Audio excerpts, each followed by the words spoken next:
Well,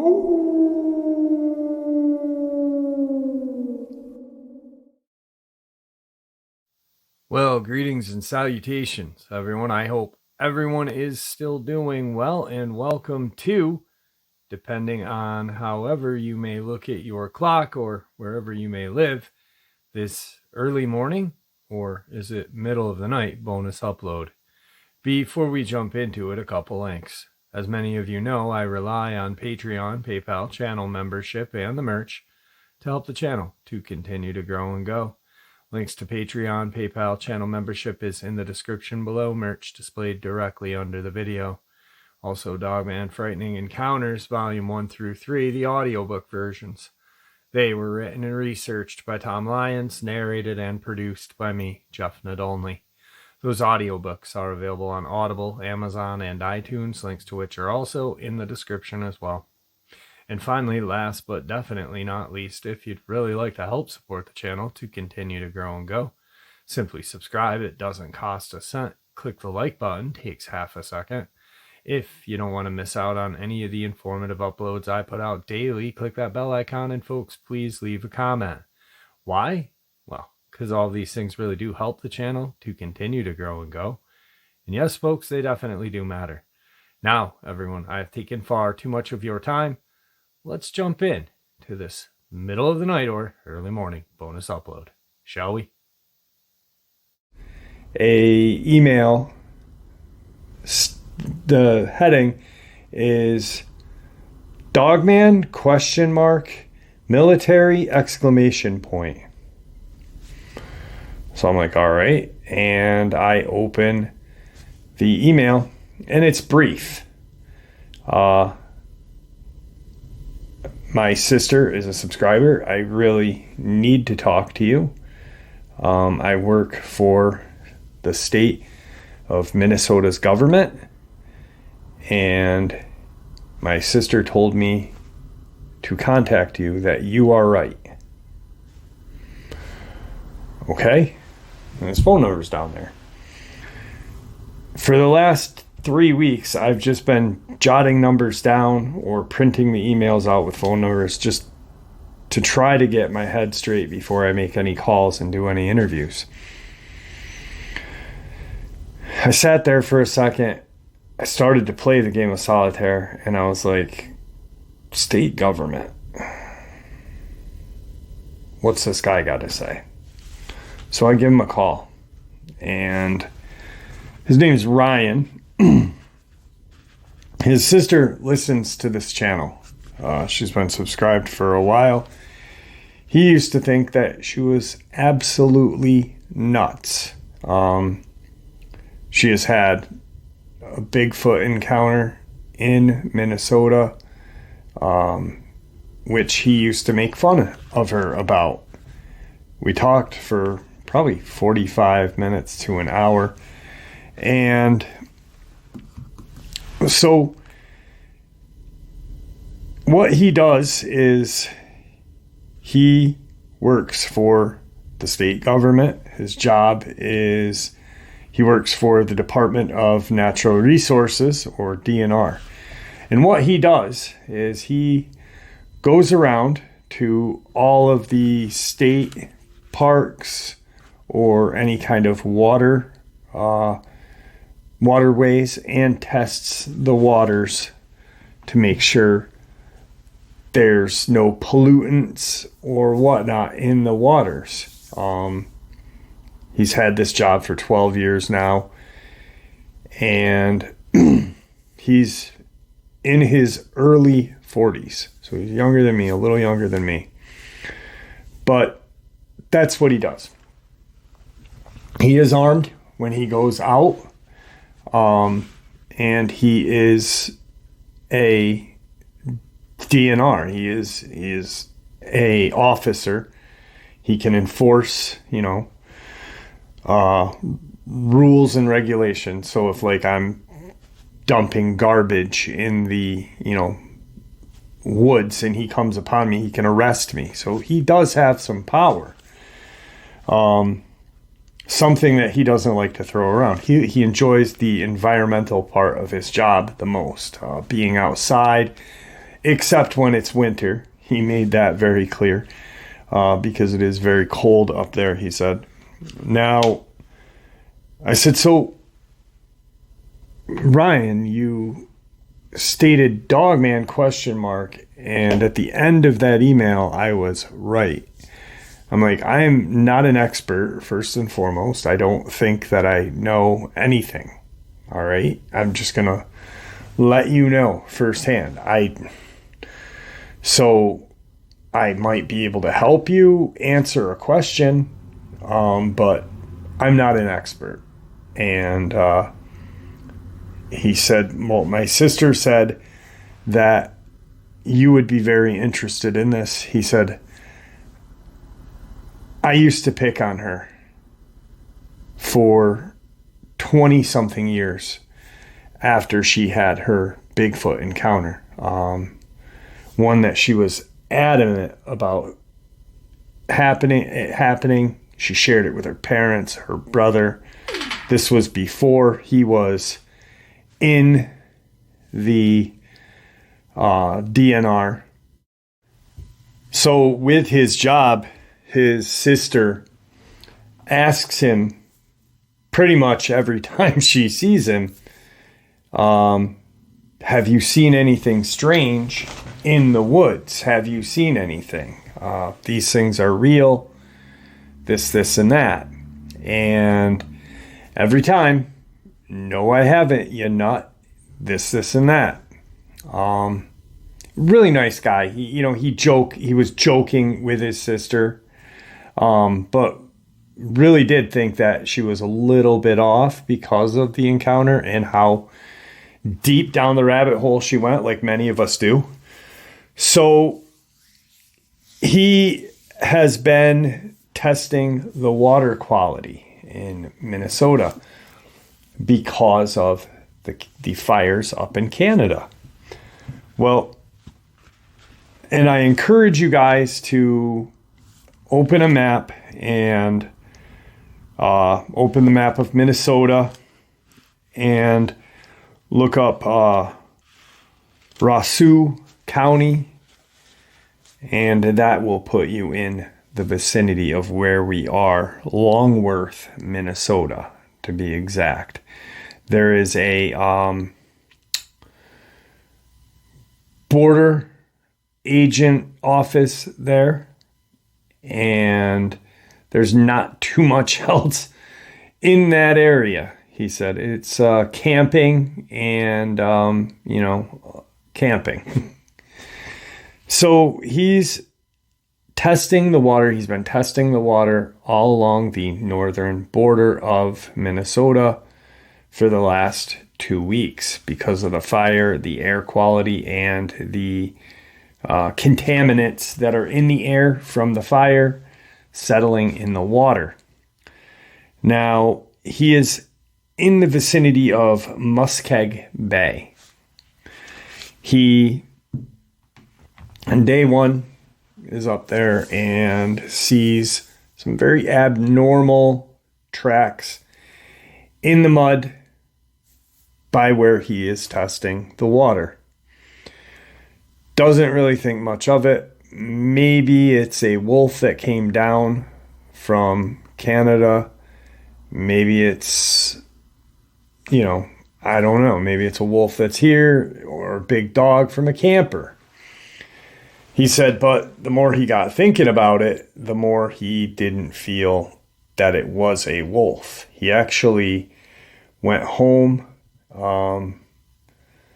later that night. He drives like 4 hours to be in location sometimes. So he goes and Googles black bear paw prints because that's, in his mind, how big this print was. He said, that really doesn't look anything like what I saw. And he's not thinking about anything other than work and now this print for, the time being. He's like, why didn't I take a picture of it? I got to go up tomorrow and take a picture of it. He had to go up anyway to do more testing along the Canadian border. Winnipeg is right above where he is at. Goes up there the next day, and with the tide or whatever of the lake, the tracks are not, they're there, but they're not really visible as much as they were the day before. He starts looking and going along this small kind of coast. It's not really a beach per se. It's just like a coast kind of, and doesn't see anything more. And he's at this point kicking himself in the butt for not taking a picture of it. Well, he then goes up to where he needs to be, starts taking some more water samples, and decides to go over to the border customs. He's pretty familiar with those folks over there. Has coffee with them and stuff like that just to shoot the breeze. Plus, he's got to go to a small lake just past there. He goes in, tells them about this footprint or print that he had seen during the conversation. It wasn't like the first thing that came up. Hey, I saw this weird footprint. What do you think it might be? And the guys are just like, we have no idea. We haven't heard anything. We haven't seen any bear. All right. He then goes to Marvin Lake, this little lake just outside of Lost River State Forest. Okay. Now, this is all in kind of a straight line from where he was. Goes, does some testing. The water levels or some kind of, there was something off with the water levels, some sort of chemical imbalance in the water. And that's what he's testing for, to make sure everything's decent up there. So on his way back through, he stops at customs, talks to them for a little more, mentions the water being off, and they talk about the fire and all. And he's like, all right, I gotta come back up in a day or two. Be safe, yada yada. Goes home, submits all his work that he's done, the samples, the water samples, this and that, to where it needs to be taken. And on the Wednesday, the 7th of June, is when his life changed forever. So he's back up at the Muskeg Bay. His higher ups say, or the Department of Environmental or something like that. A company that is, or not a company, a agency that is above them, kind of. He doesn't technically answer to them. He answers to Department of Natural Resources, but there's another company above, or agency above him. And they say, hey, with the samples from Muskeg Bay, take them out off of the shore and kind of go into the bay, almost to where Muskeg Bay opens up to the Lake of the Woods, which the Lake of the Woods extends up into Canada. He's got a canoe. He canoes out, does what he needs to do. He's got about 13, 14 different bottles or containers of water samples in his kind of like not like a cooler, but a backpack like cooler that has little designated spots for the test tubes.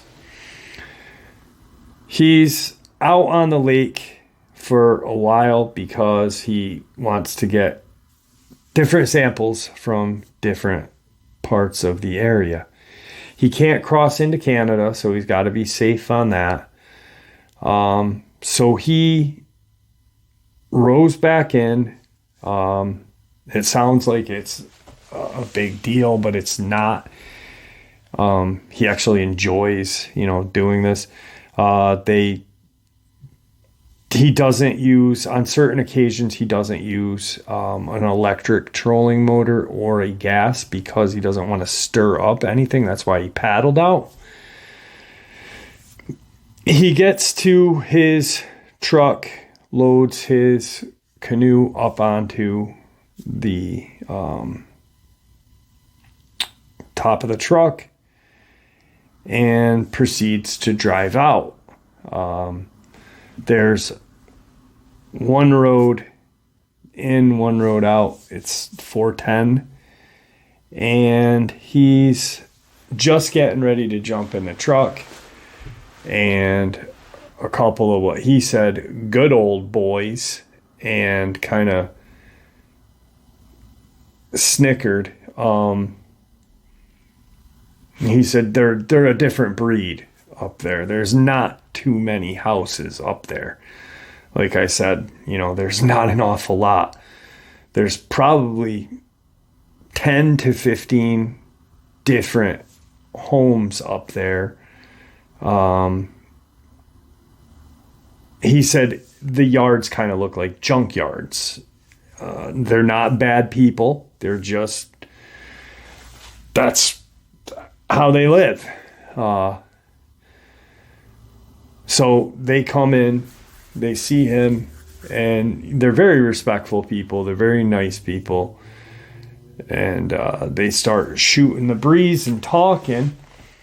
And one of the guys lives probably about, a half a mile? It's about 3 miles from where he is to customs, maybe a little longer. So about a half a mile, I'm looking at the map right now, about a half a mile, maybe a little longer, to where he's docked to where this guy's house is. What's going on? They're asking questions. Immediately, we got our fishing license, boss. We're good, yada, yada. He's like, I'm testing water. They start talking about the fire and all this. And one of the guys said, I saw the damnedest bear the other night. And he said, really? He said, I found a track or a couple different tracks out here. It's all hard clay above where the shoreline is. There's not a shoreline. It's not like a beach, it's a lot of reeds and stuff right there. So he said, but damn, I didn't take a photo of it, a picture on my phone. I wish I did. What do you mean, strange bear? And he said, I was out welding, and he's kind of got this airport or airplane hangar kind of barn that he works in, hangs out in, He's working in there one night, and he's got lights around his whole perimeter of his home on telephone poles. And he sees this bear run by on all fours, but it had a tail.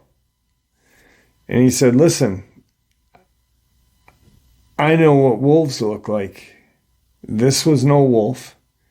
It was probably 5.5 feet at its back as it ran. That's why I think it was a bear, but I ain't never seen no bear with a tail.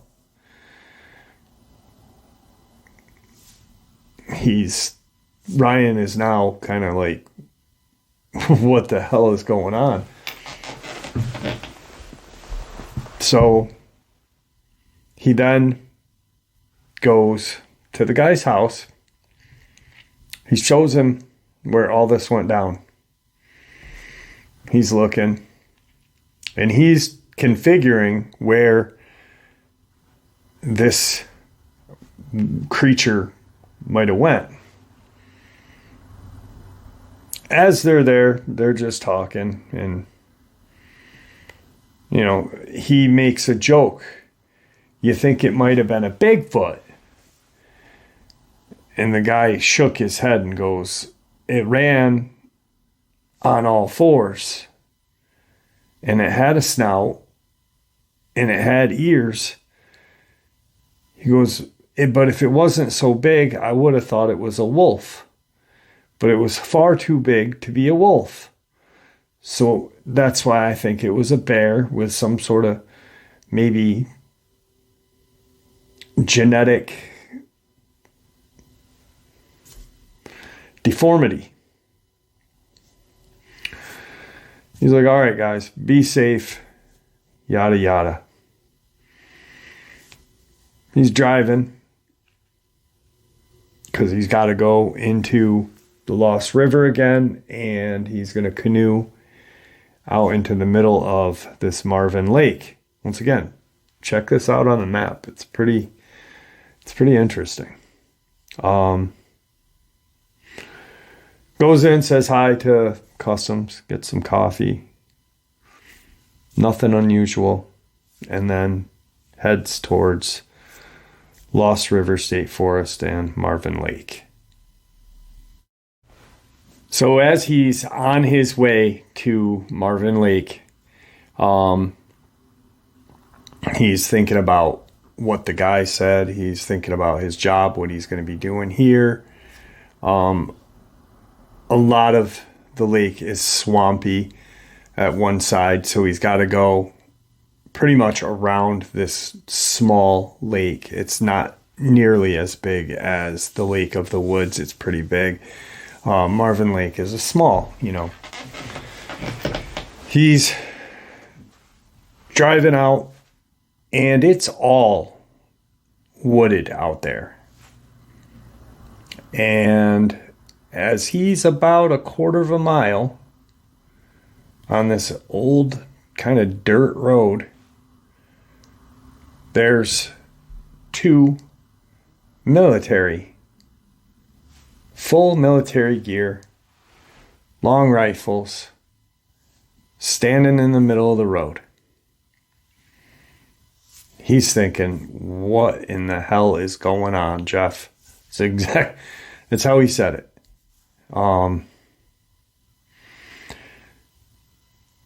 They stop him, and, who are you? Yada, yada. They ask him the typical questions. He said, DNR, Ryan, da-da-da, which is not his real name.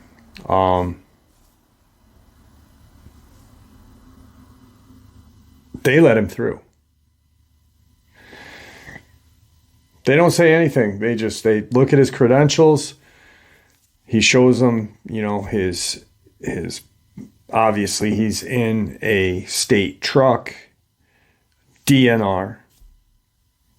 They look at his credentials, his badge, and they just let him in. They don't say anything to him. He's just like, that's so weird. What the hell is going on? So he gets out there, and he had only been there 2-3 days before this. And he stops. There's 3 large military, kind of like Humvee vehicles, and a kind of like a cargo truck, and with the 6 wheels, but 2 are dualies in the back or whatever. And he's driving up going, maybe because the fire, maybe there's a fire down in here. Why wasn't I notified? About a million things are going through his head. He gets out of this, he parks and gets out. He's got his bag with him. He's got his clipboard. He is armed. He's got a sidearm on. Starts walking to see, hey, what's going on? The first thing he comes to as he walks past the vehicles is a small tent. And it's kind of like pushed inside of itself. It's almost like someone took the tent, so the tent's like this, took it from the bottom and went like that to it. And there's what appears to be blood on this tent. He's taken back a little. He said, Jeff, when I saw the tent, he goes, part of me said, get the hell out of here. Then the other part of me said, why wasn't I informed on what is going on? What is going on? He walks in. A guy, military, sees him and proceeds to walk. He's not like a regular soldier. He's walks up to him, addresses him, and, says this, and that to him. Formal introductions, He said there was another guy, another soldier right behind him. He said, well, I'm here to take water samples. What's going on? Was this tent? What's going on? Is there a fire? What? The higher brass says, take your water samples and get the hell out of here. At this point, he's just like, I don't get talked to like that. This is my, I'm, head honcho, head copper kind of here. What's going on? He said, come with me. They walk out, and there in front of him is what he said was about 8 feet long, probably 4.5 feet wide at its shoulders. It resembled a human, and it had the markings of a dirty coyote. It had a long snout, tail, shot up, blood everywhere.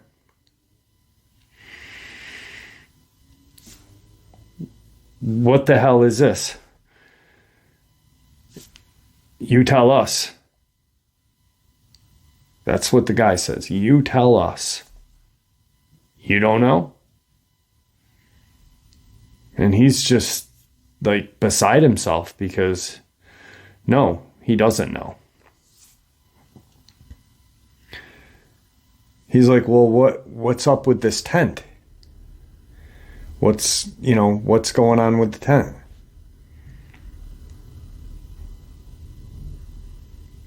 He looks at him and just shakes his head and walks by, says, do your job and get out of here. At this point, he's like, I don't know what to do. He goes, I went back to my truck. He goes, I radioed in. Hey, this is what I just saw. There's a tent out here. There's about 10 soldiers, some high brass guy, and what looks to be a werewolf. He goes, I'm not crazy. I don't know what the hell's going on. What's going on? Can you tell me what's going on? He's talking to his superior. His superior says, get your ass back.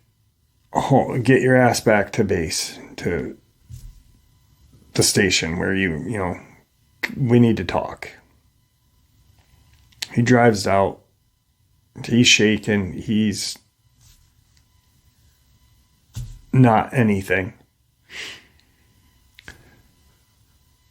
Pulls in, gets a coffee to customs and says, hey, did you guys see the military things up there? He contemplated on saying stuff about what he saw, but, he just said the military. One of the border patrol or custom agents says, yeah, they came out of the Minneapolis, St. Paul Air National Guard base. We thought, they were there to assist you or possibly do something. We saw them drive through and one of the higher brasses stopped and said, this is who we are. This is what we're doing. We'll be up here for a little bit. Have a good day. Bop, bop, bop. Done. Okay. He goes back to base or his substation or station that he's stationed out of and says, his boss is there waiting for him. And there's a gentleman that he's never seen before wearing a suit and says, what'd you see up there? Boss doesn't even say anything. The guy says, what did you see up there? And he proceeds to say, well, I went down the road. I did my tests at the bay. I went down the road, stopped, had a coffee, talked to these guys for a minute, and then went to Marvin's Lake. And there was some military. There was a tent that was almost torn inside out. There was blood, what appeared to be blood on it. And then I saw, and before he could say werewolf or whatever, he said, you didn't see anything. You didn't see anything. You don't know anything. Do you value your job? And Ryan's just like, at this point, he's like, yeah, I'm cool. I'm cool.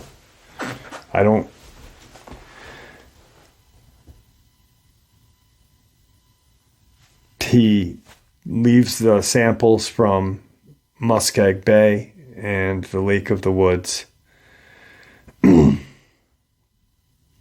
leaves for the day. They send him home. They said, take a couple days, go home, relax. He calls his sister, who listens to the channel, and tells her what he had seen. And she immediately said, you saw a Dogman. So at that point, his sister is asking him a ton of questions, like, what did it look like? Did you get a picture? Did you do this? Did you do that? And he said, I couldn't do anything. The guy was in my face. I didn't know what to do. I didn't get my samples. And then when I got back to the station, I was sent home, with 5 days leave, 5 days on vacation. And she said, hang on 1 second, sorry. She said, contact Jeff Nadolny. Here's his email. Share this experience with him.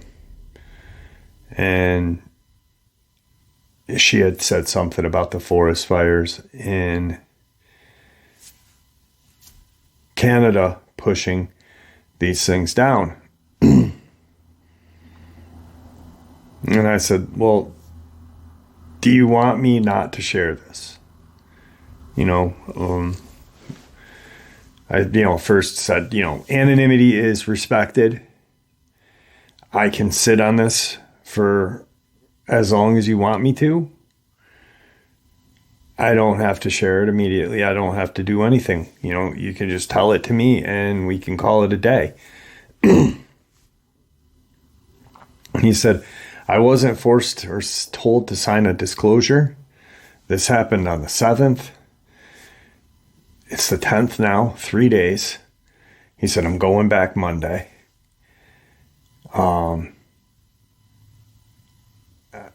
So go ahead. He said the one thing that's killing his brain, though, is the tent.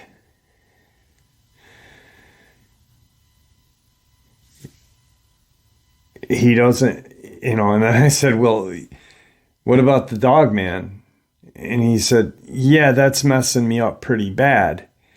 He said, but the tent, where'd the people go? What's the blood from?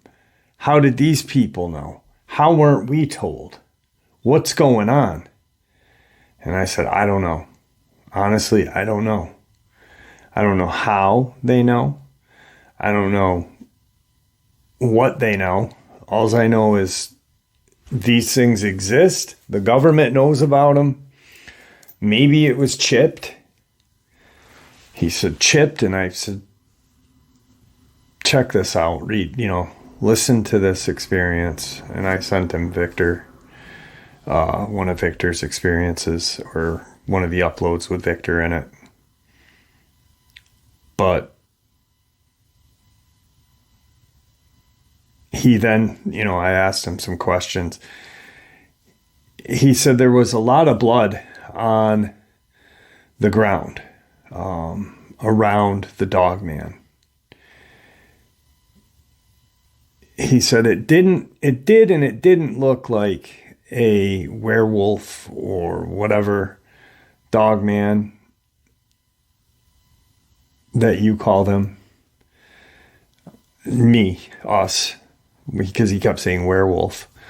And I did say it had a tail, right? And he said, yeah. I said, that's a Dogman. He said, it didn't look like, the ones that you see on the movies, though. He said it was lying there. Its head was kind of turned to the side. And it was this dirty brown color. It was big. 8 feet at least. Its shoulders were about 4.5 feet. Its arms were very long. Its mouth was partially open. The fangs were exposed. He said its snout was huge. He said easily a foot, maybe even longer. It had claws on its hands, and its feet had claws as well. But something strange is when he did look at the creature, he remembered the foot and thinking back to the track he saw. And he said, the track that I saw must have been its back foot or its back leg track, because its hands or whatever, paw hand, did not look like that track, but the back part of it did. It was very big. Its feet. And it smelled like, he said the whole area smelled like a campfire and gasoline. And I was just like, well, I said, did it smell like, dead meat, vomit, whatever, urine? No. It smelled like a campfire and gasoline. I said, that's weird. I've never heard of, maybe the campfire, but he said there was no campfire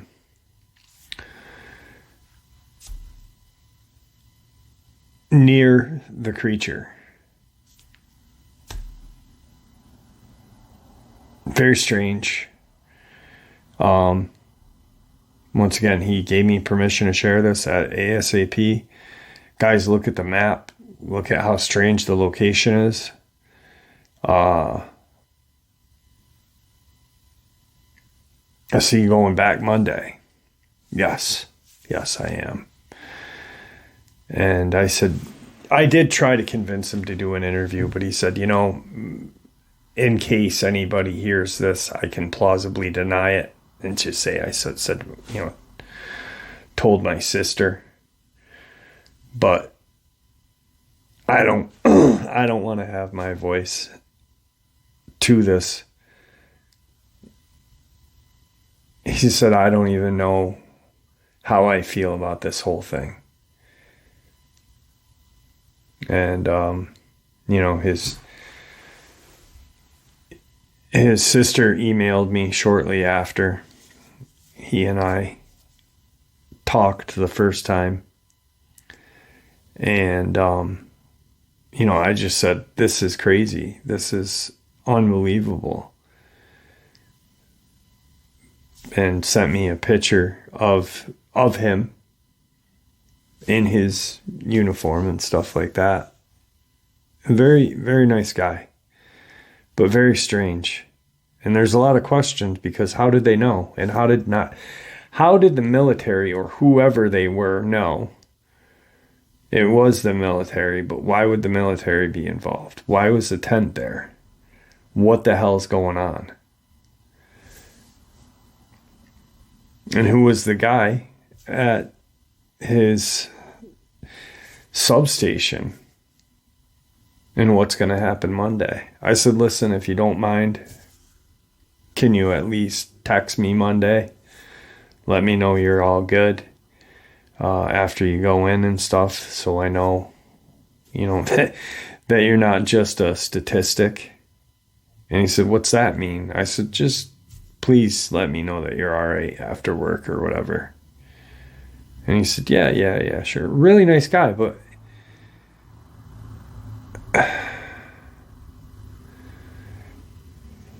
to hear the way he was, it was such confusion in his voice. If there was fear, but a lot of confusion. Confusion about the creature, confusion about the military being there, confusion about the guy, confusion about his boss. Because now in his head, he's like, what does my boss know that I don't know? And why don't I know about these things? And why hasn't anybody told me these things, and this and that? And I said, I don't know. I really don't. And I apologize. I wish I had better answers for you, but I don't. And I appreciate this. Thank you for sharing this. Crazy. Absolutely crazy. Now I'm wondering, what about the tent, Anyway, Monday I will keep you guys updated on what he says in his text or email or call. But yeah, really strange. And I wish I could get a hold of Victor so I could ask him some questions right now. I sent him 2 texts actually, and I haven't gotten a response yet. So one about this and one about something else. But all right, folks, that was this early morning or middle of the night bonus, whichever way you want to look at it. I hope you enjoyed it as much as I enjoyed sharing it with you.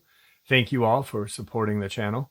It is your support, after all, that helps the channel to continue to grow and go. And honestly, what gives people a place to share their experiences and theories, judgment-free, ridicule-free, simply treated with the respect we all deserve. Thank you.